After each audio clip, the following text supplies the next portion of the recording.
দেখো বন্ধুরা ঝড়ে কত আম পড়েছে।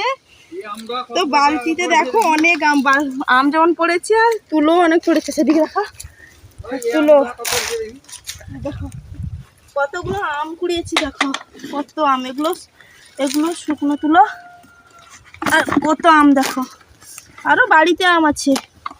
এই যে দেখাও এই যে বই বল আরে না দেখি তো দেখো লম্বা উগা উগাচ্ছে না আম। হ্যাঁ এই দেখো উগা আম কিলো করে আরো বাড়িতে আছে আম আর তুলো অনেক পড়েছে।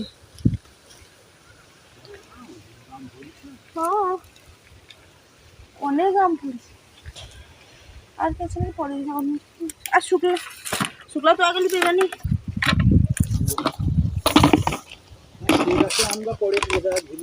পড়লেও সেটা গড়াই পড়ছে না। তাহলে ডাঁটা লম্বা না, ওই জিনিস দোল খেয়ে যাবে। চলো চলো চলো আম কুড়ানো শেষ। এক বালতি আম, এই যে কাঁচা তুলো এগুলো পরে নিয়ে যাবো। আসতে বলতো আমার স্বামী স্ত্রী আম কুড়াচ্ছি।